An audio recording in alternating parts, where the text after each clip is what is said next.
उसका नाम रेशमा था और वो महज 10 बाय 10 की टपकती झोपड़ी में रहती थी।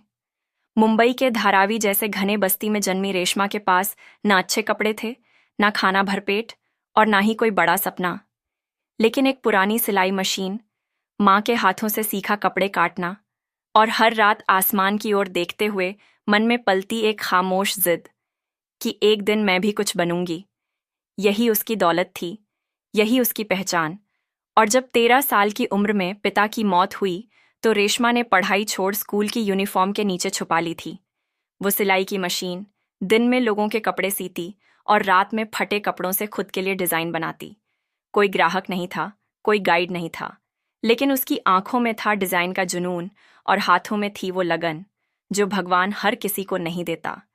पहली बार जब उसने पड़ोस की शादी में एक खुद का बनाया लहंगा पहना तो वहां की औरतों ने पूछा, रेशमा, ये लहंगा तूने कहाँ से खरीदा?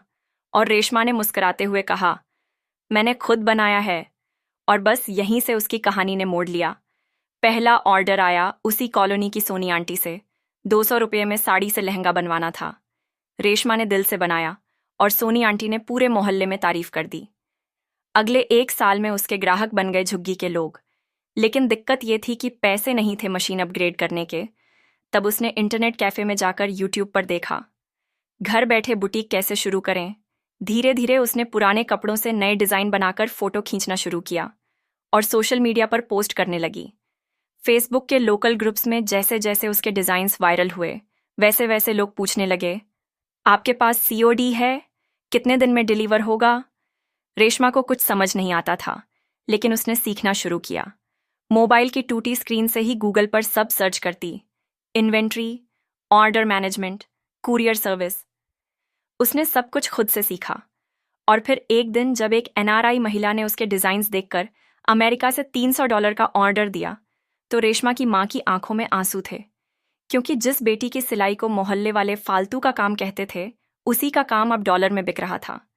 अगले 2 सालों में रेशमा ने अपनी ब्रांड को नाम दिया रेशम रूट्स, और झुग्गी की उस टपकती छत के नीचे ही उसका पहला हैंडलूम बुटीक ऑनलाइन चलने लगा। हर महीने 30-40 ऑर्डर, फिर 100, फिर 500। फिर उसने 3 और लड़कियों को काम पर रखा, जो पहले काम वाली बाई थीं, अब कारीगर बन गईं।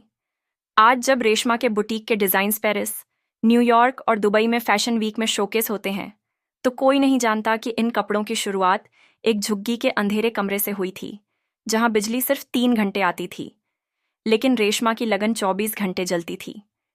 एक बार जब उसके इंटरव्यू के लिए एक विदेशी पत्रकार आया तो उसने पूछा, आपके पास कोई बिजनेस डिग्री है? रेशमा ने कहा, मेरे पास तो खाने के पैसे भी नहीं थे, लेकिन डिज़ाइन मेरा धर्म था। उसने फंडिंग लेने से भी मना किया, क्योंकि उसे डर था कि कहीं उसका सपना किसी कॉरपोरेट के हाथ ना बिक जाए। आज रेशम रूट्स दुनिया के 50 देशों में अपने कपड़े भेजता है। 300 से ज़्यादा महिलाएं उसके साथ काम कर रही हैं। और ख़ास बात यह है कि वो हर साल अपनी कमाई का 25% स्लम एरिया की लड़कियों को सिखाने में लगाती है। उसने कहा, मैंने गरीबी में देखा है कि सपने कैसे टूटते हैं। अब मैं चाहती हूँ कि कोई भी सपना सिर्फ पैसे की वजह से दम ना तोड़े। आज वो कई टेडेक्स स्टेज पर बोल चुकी है, कई देशों में सम्मान पा चुकी है। लेकिन जब भी कोई पूछता है कि आप सबसे बड़ी खुशी क्या मानती हैं, तो रेशमा कहती है, जब मेरी माँ मेरी पहली दुकान के सामने खड़ी होकर कहती हैं, ये मेरी बेटी की दुनिया है, वो पल ही मेरी सबसे बड़ी जीत है। और उसकी यही कहानी हजारों लड़कियों के लिए उम्मीद बन गई है कि चाहे झुग्गी हो या झोपड़ी, अगर इरादे मजबूत हों तो फैशन की दुनिया भी झुक सकती है। रेशमा की कहानी हमें यह सिखाती है कि हालात चाहे कितने भी कठिन क्यों ना हों, अगर हुनर और हिम्मत साथ हो तो झुग्गी से भी निकल सकता है एक ग्लोबल ब्रांड। और यही उसकी जीत थी, एक अनसुनी लड़की की कहानी जो आज हर जुबां पर है। वीडियो को लाइक करें और चैनल को सब्सक्राइब करें। धन्यवाद।